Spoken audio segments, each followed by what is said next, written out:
All right, we got the Element C70 2022 Rocky Mountain. On today's Radisode. 130 in the front, 120 in the back. All right, just finished demoing the Rocky Mountain Element C70. That is, as I went over, I'll put the specs up on the screen, but it's the Shimano XT group set with Shimano XT brakes and a Fox, I think it was a Performance Elite 34 fork and the Fox Performance Elite rear shock. 130 up front, 120 in the back. Really fun bike. I think it's considered a downcountry. I know some purists don't like that phrase or term. Murder him! But I don't see a problem with it if it helps to define kind of what category it's in. It's not really a cross-country bike, at least not anymore. I know it used to be. But this version with the, I think it's a 64.5. No! Oh, come on, I wasn't that far off. A head tube angle, that's pretty slack. I mean, my SB150 had that, and that's definitely much more of an enduro bike. All right, on our little single track section there. So far, feeling good. Definitely feels more cross-country-ish, certainly than my Tallboy. My Tallboy is customized where I've got a 140 36 Fox factory on the front. This is 130 and a 34. So pretty big difference in feel and weight. So we're gonna just do a quick loop.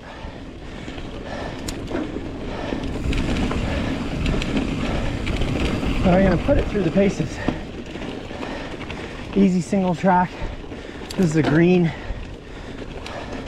called, I believe, TK. Oh, it's weird to have some XT brakes again. I love the easy does it of the XT, like just a quick touch versus the SRAM Guide RSCs that I've got on my Tallboy, which are good brakes. They're solid brakes. In general, they feel a little more squishy. Like you gotta pull them a little more.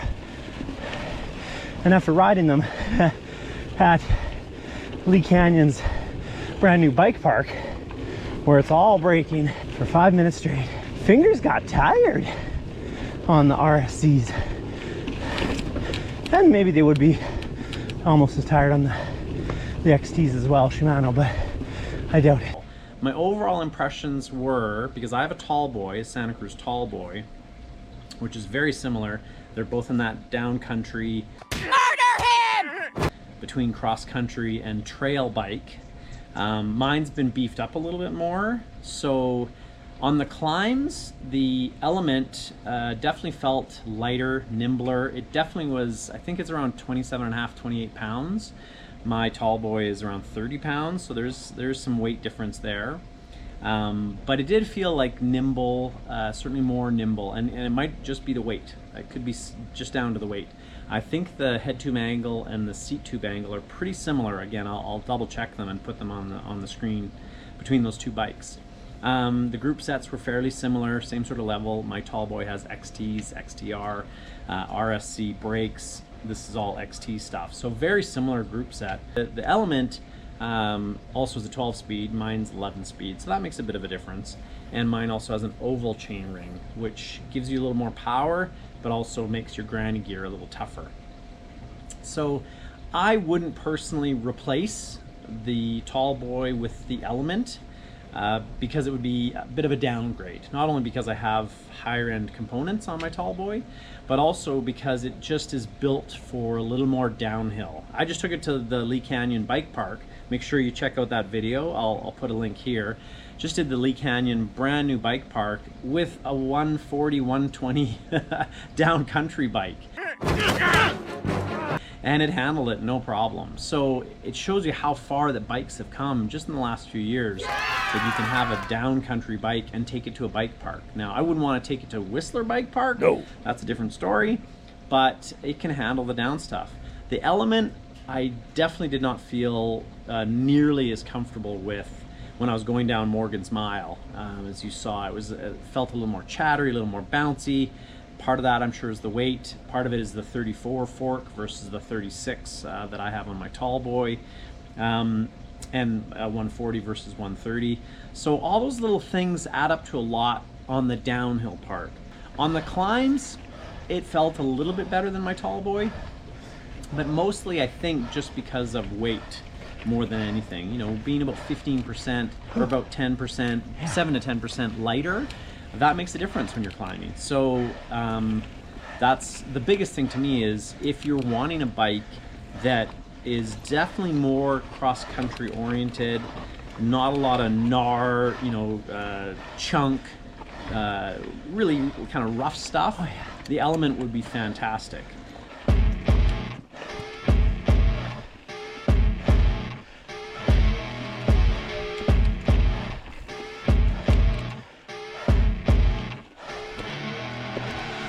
I see you rolling up, Uber black Cadillac, high heel boots. Now,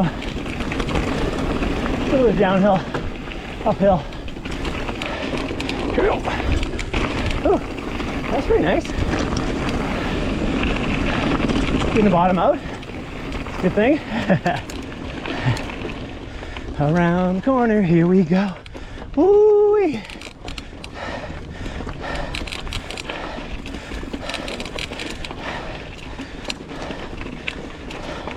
See how this handles on the fast, fully downhill section. Just short. Let's see.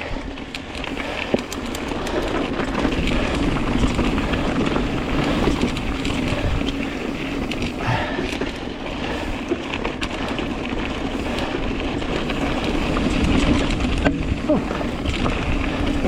Grasshoppers everywhere. Or here, I guess they're rock hoppers, because there's like no grass here. Definitely more skitterish on that section. Could be the tires are pretty inflated. Could be the seat position.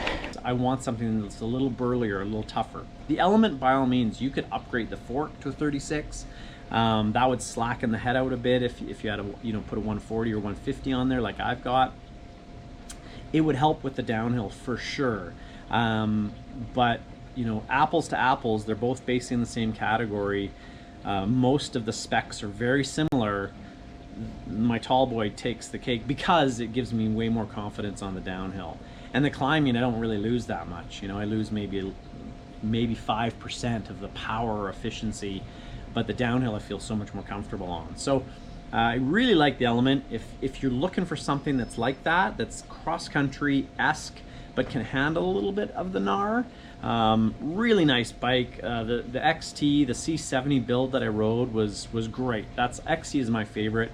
It's a really great build, shifted beautifully. The XT brakes are very powerful. Could also go with one of the lower ones. There's the C50, or I think there's their aluminum ones too. Aluminum A30.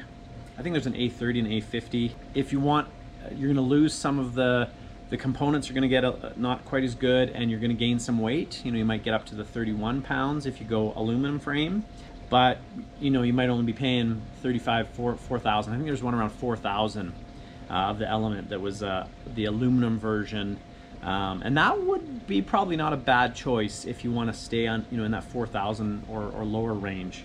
But overall, solid bike, really fun.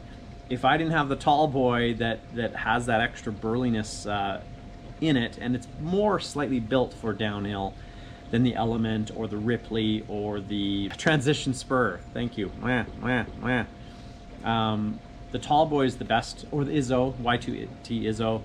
The Tallboy is kind of the best, I believe, from everything that I've seen in terms of YouTube reviews, the stuff that I've ridden.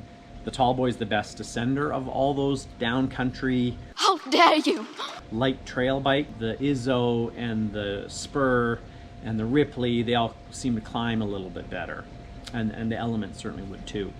So that's my thoughts. I really liked it. I think if that's the kind of bike you're looking for, cross country with, it can handle a bit of gnar, just a bit of gnar, not too much.